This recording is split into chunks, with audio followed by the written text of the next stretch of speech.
اور ابھی کئی بار پڑھوں گا۔ عزیز طلبہ، یہ انتہائی خوبصورت لفظ ہیں جو علامہ اقبال رحمۃ اللہ علیہ نے اکبر الہ آبادی سے کہا ہے۔ یعنی اکبر الہ آبادی کے اشعار کے بارے میں علامہ اقبال نے اپنی پسندیدگی کا اظہار بڑے واشگاف الفاظ میں کیا ہے۔ کہتے ہیں کہ میں نے انہیں کئی دفعہ پڑھا ہے اور ابھی جی نہیں بھرا، ابھی میں کئی بار اور پڑھوں گا۔ اکبر الہ آبادی کے ان اشعار میں مسلمانوں کے طرز عمل پر تبصرہ کیا گیا تھا۔ ان اشعار میں 2 اشعار آپ کی خدمت میں پیش کر دیتا ہوں۔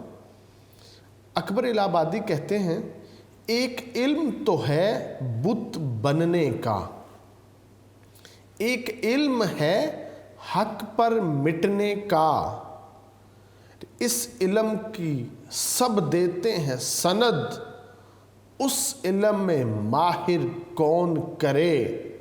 یہ جو بت بننے کا علم ہے نا، اس کی سب یونیورسٹیز سندے ڈگریز دیتی ہیں، اور جو حق پر مٹنے کا جو علم ہے نا، تو کہتے ہیں کہ اس علم میں ماہر کون کرے گا، کہ بھائی حق پر مٹنا انسان کی زندگی کی سب سے بڑی کامیابی ہے۔ آگے کہتے ہیں، غوطے تو لگائے زمزم میں اور غرق ہیں حب دنیا میں، پانی نے بدن کو پاک کیا، اب جان کو طاہر کون کرے۔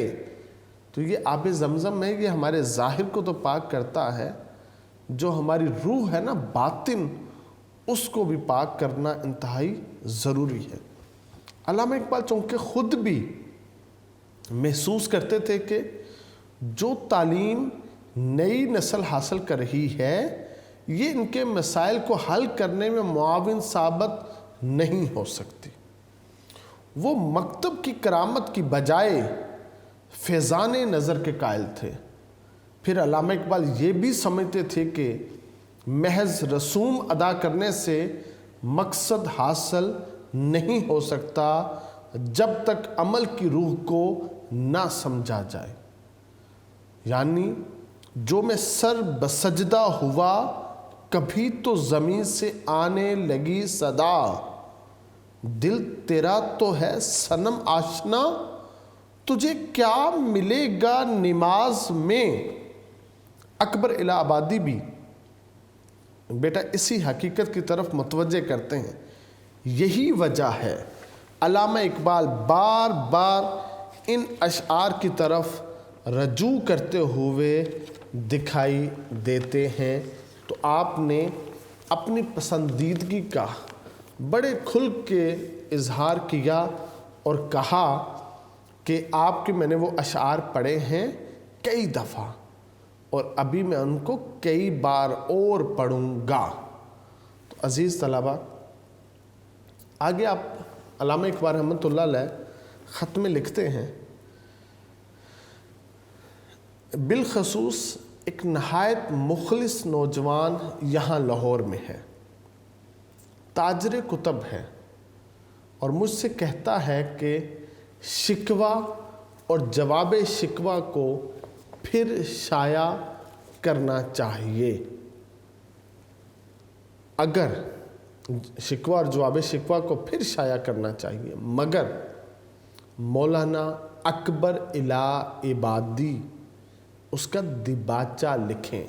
کہتا ہے میں چاہتا ہوں کہ میں شکوہ جواب شکوہ کو دوبارہ جو ہے نا وہ جو شائع کروں، مگر اس کا جو دیباچہ ہے، اس کا جو ابتدائیہ ہے، وہ اکبر الہ آبادی لکھیں۔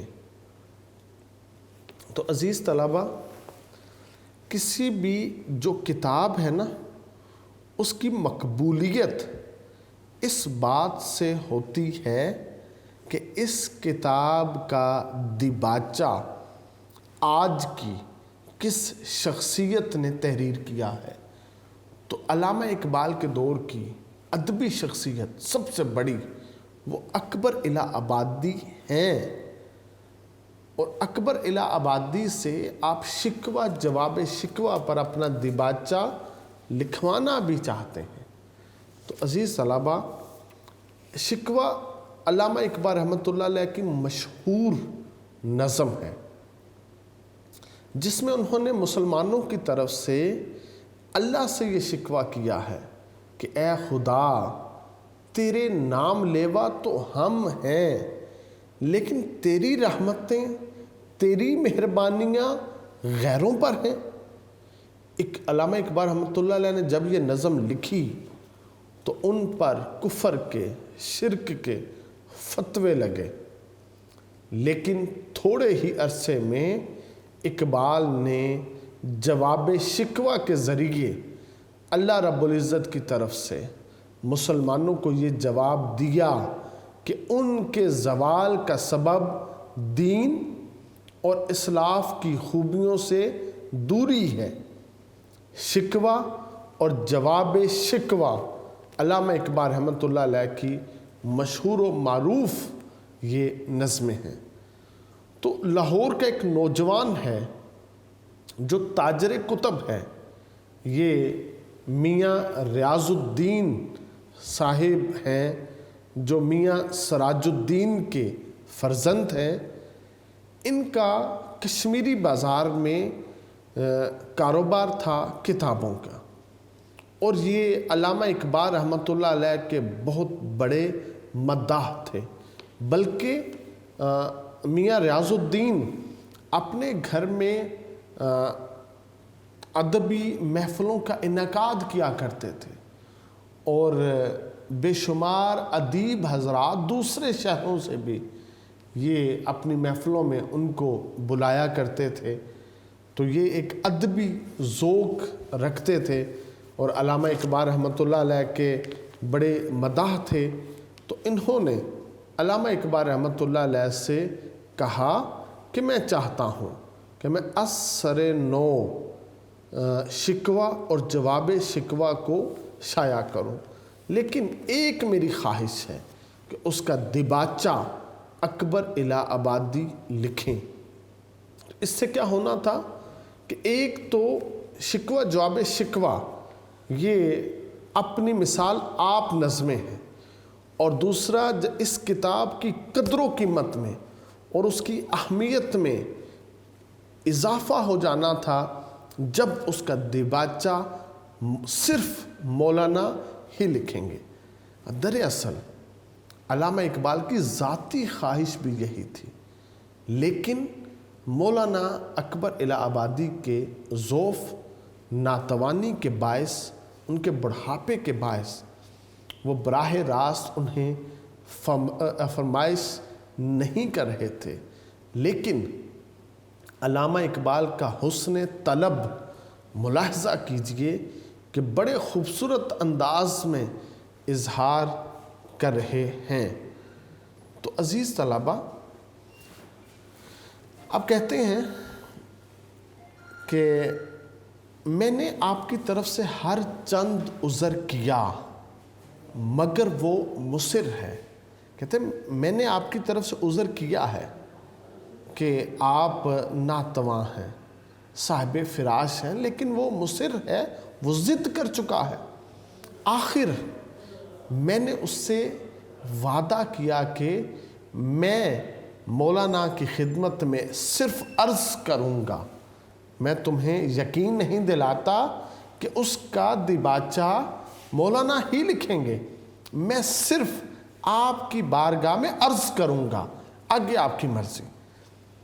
ایسی فرمائشیں کرتے ہوئے حجاب آتا ہے۔ کہتے ہیں مجھے، علامہ اقبال فرماتے ہیں کہ مجھے حضور آپ کی بارگاہ میں ایسی فرمائشیں کرتے ہوئے حجاب آتا ہے، مجھے جھجک آتی ہے، مجھے شرم آتی ہے کہ مجھے آپ کے ضعف کا پتہ ہے، مجھے آپ کی ناتوانی کا حال معلوم ہے، تاہم اگر کسی روز طبیعت شگفتہ ہو۔ دیکھیں علامہ اقبال رحمۃ اللہ علیہ کا حسن طلب دیکھیے گا، کہتے ہیں کہ اگر کسی روز حضور آپ کی طبیعت شگفتہ ہو، طبیعت اچھی ہو، کھلی ہوئی ہو، اور آلام و افکار کا احساس آلام بیٹا مصیبت کو کہتے ہیں، تکلیف کو کہتے ہیں، بیماری کو کہتے ہیں، درد کو کہتے ہیں۔ آلام و افکار کا احساس شگفتی طبع سے کم ہو گیا ہو، شگفتی طبع غالب آ جائے، آلام و افکار مغلوب ہو جائیں آپ کے وجود میں، تو 10-15 سطور اس کی خاطر لکھ ڈالیے۔ دیکھیں کتنی خوبصورتی کے ساتھ آپ اپنی فرمائش کا ذکر کر رہے ہیں کہ حضور 10-15 جو لائنز ہیں وہ اس بچے کے لیے لکھ دیجئے گا۔ یہ لڑکا آپ کا غائبانہ مرید ہے، یہ آپ کی ارادت رکھتا ہے، اسے آپ کی جو تحریر ہیں وہ پڑھنے میں بڑا لطف آتا ہے، آپ کی تحریروں سے یہ رہنمائی لیتا ہے، وہ رہبری کرتی ہیں اس کی، تو یہ لڑکا آپ کا غائبانہ مرید ہے، تو اس کے لیے 10-15 سطور لکھ دیجئے گا اگر آپ کی شگفتی طبع ہوگی تو۔ یہ بڑی خوبصورتی کے ساتھ علامہ اقبال رحمۃ اللہ علیہ نے یہاں پہ اس بات کا تذکرہ کیا ہے۔ تو عزیز طلبہ یہیں پہ جو ذکر آیا تھا زمانہ رسالے کا، تو یہ جو زمانہ رسالہ تھا یہ کانپور سے پبلش ہوتا تھا۔ اس رسالے میں ہندوستان کے سیاسی اور اقتصادی حالات کا تذکرہ کیا جاتا تھا۔ اس دور کے بڑے بڑے مفکرین اور سیاسی رہنماؤں کی نگارشات اس میں چھپتی تھیں، چنانچہ اقبال کی مثنویوں پر رائے بھی اسی رسالے میں چھپی، اور اسی رسالے میں علامہ اقبال رحمۃ اللہ علیہ کے ساتھ ساتھ اکبر الہ آبادی کے اشعار بھی چھپے تھے۔ آگے علامہ اقبال رحمۃ اللہ علیہ اس خط میں لکھتے ہیں کہ کلکتہ کے فساد کے حالات اخبار میں پڑے تھے کہ کلکتہ میں فساد شروع ہو گیا، جھڑپیں شروع ہو گئی ہیں، حالات خراب ہو گئے ہیں، آج مزید حالات خراب ہو گئے ہیں۔ میں نے آج کی اخبارات میں اور مزید پڑھا ہے کہ حالات اور خراب ہو گئے۔ اللہ رب العزت مسلمانوں پر فضل کرے، اپنا فضل کرے، اپنا کرم کرے۔ عزیز طلبہ یہی وہ دور بھی تھا، علامہ اقبال رحمۃ اللہ علیہ تصور پاکستان کے لیے محنت کر رہے تھے، آپ سوچ بچار کر رہے تھے، اور جو مسلم خطے تھے، جن صوبوں میں مسلمانوں کی اکثریت تھی، جہاں جہاں پہ یہ مسلمانوں کی جو نا وہ سیاسی اسٹرگل کا دور تھا، تو اقبال اسی سے گزر رہے تھے اور مسلمانوں کا آپ درد رکھتے تھے۔ اس وجہ سے کلکتہ کے حالات خراب ہونے پر آپ یہاں پہ پریشان دکھائی دیتے ہیں، اللہ کی بارگاہ میں آپ دعا بھی کر رہے ہیں۔ مجھے بھی آپ کہتے ہیں کہ کلکتہ سے بلاوا آیا تھا، کہتے ہیں کہ مجھے بھی کلکتہ سے بلاوا آیا ہے اور میں جانے کو تقریباً تیار بھی ہوں، اور کہتے ہیں کہ میں جو نا وہ کلکتے جانے کے لیے تقریباً تیار ہوں۔ تو عزیز طلبہ علامہ اقبال رحمۃ اللہ علیہ اس خط میں بتاتے ہیں کہ مجھے بھی کلکتہ سے بلاوا آیا تھا اور میں جانے کو تقریباً تیار تھا، قریباً میں تیار تھا کہ میں کلکتہ جاؤں گا اور وہاں پہ میں اس جلسے میں خطاب بھی کروں گا، مسلمانوں کے ساتھ گفتگو کروں گا، اور وہاں کے جو سیاسی عمائدین ہیں ان سے میں ملاقات بھی کروں گا، حالات مجھے مزید جو ہے نا وہاں کے دریافت ہو جائیں گے، وہاں کے جو ادبی لوگ ہیں میری ان سے بھی ملاقات ہو جائے گی، تو ان سے بھی مجھے کلکتہ کے حالات کے بارے میں اور خبر ملے گی۔ یعنی علامہ اقبال رحمۃ اللہ علیہ کلکتہ جانا چاہتے تھے، مسلمانوں کے حالات سے آگاہ ہونا چاہتے تھے، یہ جو فساد کے حالات اخبار میں پڑھ رہے تھے آپ اس سے مزید آگاہی چاہتے تھے، تو آپ کو کلکتہ سے بلاوا آتا ہے اور آپ کلکتہ جانے کے لیے تقریباً تیار ہیں، مگر اب یہاں پہ ایک خوبصورت سا ٹویسٹ ہے، کہتے ہیں مگر جب مطبوعہ خط کا مضمون والد مکرم کو سنایا، کہتے ہیں وہ جو خط تھا نا وہ میں لے کے اپنے ابا جان کی بارگاہ میں پیش ہو گیا، اور میں نے وہ جو خط ہے وہ ابا جان کو پڑھ کر سنایا، تو انہوں نے فرمایا کہ حکام غالباً یہ جلسہ بند کر دیں۔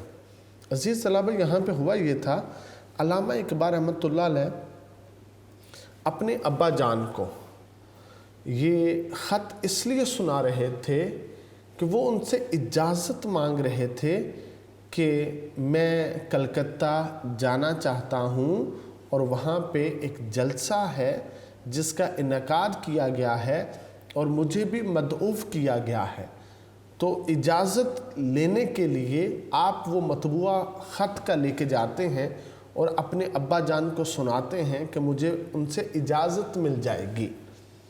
ابا جان نے منع فرما دیا اور ساتھ انہوں نے کہہ دیا کہ حکام یہ جلسہ بند کر دیں گے، یعنی کہ یہ جلسہ نہیں ہونا، لہٰذا تم وہاں پہ جانے اور نہ جانے کی سوچ ہی سے باہر آ جاؤ۔ بعد میں علامہ اقبال فرماتے ہیں کہ ایسا ہی ہوا۔ عزیز طلبہ، اب یہاں پہ جو اہم بات ہے وہ یہ ہے کہ علامہ اقبال رحمۃ اللہ علیہ آپ جو 1877 کو پیدا ہوتے ہیں، اور اگر ہم کیلکولیشن کریں تو آپ نے 1918 کو یہ خط لکھا، 18 سال یہ اور تقریباً 33 سال وہ بن جاتے ہیں آپ کے، اور یہ تقریباً 45 سال اور 50 سال کے لگ بھگ علامہ اقبال کی عمر ہے، اور تقریباً 45 سال کے قریب آپ کی عمر ہے۔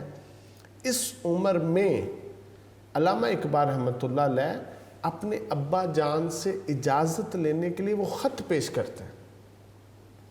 جب وہ خط پیش کرتے ہیں اور انہیں کہتے ہیں کہ مجھے وہاں پہ جانے کی اجازت دیں، تو ابا جان اجازت نہیں دیتے تو ضد نہیں کرتے، اصرار نہیں کرتے، صرف ابا جان کے حکم کی اطاعت کرتے ہیں اور وہاں پہ نہیں جاتے۔ ہمارے لیے درس اس میں یہ ہے، ہم جو کام کریں اپنے والدین سے اجازت لے کر کریں۔ اگر والدین اجازت دیں تو وہ کریں، اگر وہ اجازت نہ دیں تو ہمیں اس پہ اصرار نہیں کرنا چاہیے، کیونکہ ہمارے والدین وہ ہم سے بڑے ہیں اور وہ زمانے کو ہم سے زیادہ سمجھتے ہیں، اس لیے ہماری بھلائی ان کا حکم ماننے میں ہے، ان کی اطاعت کرنے میں ہے، نہ کہ ضد کر کے اپنی اس بات کو منوانے میں ہے۔ تو علامہ اقبال رحمۃ اللہ علیہ نے ایسا ہی کیا تھا، اور ہمیں بھی چاہیے کہ ہم ایسا ہی کیا کریں۔ عزیز طلبہ، علامہ اقبال رحمۃ اللہ علیہ کا یہ خط ہے جو اکبر الہ آبادی کے نام آپ نے لکھا ہے، اور اس کے جو اہم نکات تھے وہ بھی آپ کے سامنے پیش کر دی گئے، اس کی جو تشریحات ہیں وہ بھی آپ کے سامنے پیش کر دی۔ تو عزیز طلبہ، اب اس میں سب سے اہم چیز وہ یہ ہے کہ اس کے ایم سی کیوز تقریباً ہر سال پیپر میں آتے ہیں، تو ابھی میں یونیک نوٹس سے جو اس سبق کے ایم سی کیوز ہیں وہ آپ کے سامنے رکھ دیتا ہوں، تاکہ آپ ایک نظر ان ایم سی کیوز کو دیکھ لیں، اور تاکہ وہ آپ کو جو ہے نا ایم سی کیوز ٹھیک ہے وہ ایک نظر دیکھنے سے یاد ہو جائیں گے۔ تو ابھی تمام طلباء سے میری ریکویسٹ ہے کہ آپ اپنے یونیک نوٹس سے مکتوبات اقبال وہ اوپن کریں، اور ہم دیکھتے ہیں اب جو اس سبق کے ایم سی کیوز۔ عزیز طلباء، یونیک نوٹس کے اوپر پیج نمبر 76 کے اوپر یہ ایم سی کیوز شروع ہو جاتے ہیں۔ پہلا ایم سی کیوز ہے، علامہ اقبال کا پہلا مکتوب کس کے نام تھا؟ مولانا گرامی کے نام تھا، آپشن ڈی۔ علامہ اقبال کو ایک عرب نے کس شہر سے خط لکھا تھا؟ بمبئی سے خط لکھا تھا۔ آپشن اے۔ علامہ اقبال کو دہلی سے دوا بھیجی تھی حکیم اجمل خان صاحب نے۔ آپشن اے اس کا صحیح ہے۔ تو عزیز طلبہ، MCQs نمبر 4 ہے، علامہ اقبال کے گھر کس شہر سے حکیم صاحب تشریف لائے تھے؟ گرداسپور سے۔ آپشن اے۔ گرداسپور سے آنے والے حکیم صاحب کی دوا میں شامل تھا اخلاص۔ آپشن اے اس کا صحیح ہے۔ مولانا گرامی کو لاہور میں دعوت پر بلایا تھا انجمن حمایت اسلام نے، میاں ریاض الدین نے؟ علامہ اقبال نے، انجمن حمایت اسلام اور میاں ریاض الدین نے۔ آپشن ڈی، ان دونوں نے آپ کو دعوت دی تھی۔ علامہ اقبال نے مولانا گرامی کو 2 دعوتوں کے بارے میں کہا کہ قبول فرمائیے، کہ ضرور تشریف لائیے۔ علامہ اقبال کو درد تھا پاؤں میں، آپ کے پاؤں میں گنٹھیے کا درد تھا۔ علامہ اقبال پاؤں کے درد کی وجہ سے اپنے آپ کو اپنے آپ کو رفتنی سمجھتے تھے کہ پاؤں کا درد ہے، میں چلا جاؤں گا، لیکن آپ جا نہیں سکے تھے۔ پھر آپ نے کہا تھا کہ میں رفتنی نہیں، آمدنی ہوں۔ علامہ اقبال نے اکبر الہ آبادی کو دعا دی، آپ کو لمبی عمر کی دعا دی، عمر خضر کی۔ اقبال کے دانت میں درد کیوں تھا؟ ترشی کے زیادہ استعمال سے۔ علامہ اقبال نے اکبر الہ آبادی سے کون سی نظموں کا دیباچہ لکھنے کی درخواست کی؟ شکوہ، جواب شکوہ نظم پہ۔ علامہ اقبال نے مثنویوں پر کس رسالے میں رائے چھپی ہے؟ بیٹا East and West. East and West رسالے پر علامہ اقبال کی دونوں مثنویوں پر ڈاکٹر عبد الرحمن نے جو نا وہ ریویو پبلش کیا تھا۔ علامہ اقبال نے اکبر الہ آبادی کے اشعار کون سے رسالے میں پڑھے تھے؟ زمانہ رسالے میں آپ نے ان کو پڑھا تھا، جن کے بارے میں آپ نے کہا تھا کہ میں نے ان کو کئی دفعہ پڑھا ہے اور ابھی اور کئی دفعہ پڑھوں گا۔ علامہ اقبال جلسے میں شرکت کے لیے کس شہر جانا چاہتے تھے؟ کلکتہ جانا چاہتے تھے۔ وہاں پہ جو نا فساد برپا تھا، آپ کو دعوت آئی تھی اور حکام نے اس جلسے کو ملتوی کروا دیا تھا۔ علامہ اقبال کا دوسرا مکتوب کس کے نام ہے؟ اکبر الہ آبادی کے نام ہے۔ سبق مکتوبات اقبال کا ماخذ کیا ہے؟ مکاتیب اقبال، مرتبہ مظفر حسین برنی، یہ جو اس کا ماخذ ہے۔ عزیز طلبہ، یہ MCQs نمبر 18 ہے۔ ایک عرب اقبال کی مثنوی کو کس زبان میں ترجمہ کرانا چاہتا تھا؟ بیٹا وہ عربی تھا، ایک عرب تھا، عرب کا رہنے والا، تو اپنی زبان میں کروانا چاہے گا، عربی میں۔ آپشن اے اس کی صحیح ہے۔ علامہ اقبال کی مثنویوں پر ریویو کس نے لکھا؟ ڈاکٹر عبد الرحمن نے لکھا۔ رسالہ ایسٹ اینڈ ویسٹ کے کس ماہ کے نمبر میں ریویو لکھا گیا تھا؟ بیٹا اگست کے مہینے میں جو رسالہ پبلش ہوا تھا اس میں ریویو تھا۔ علامہ اقبال نے اکبر الہ آبادی کے اشعار کو پڑھا، آپ نے کئی مرتبہ پڑھا، آپشن ڈی اس کا صحیح آنسر ہے۔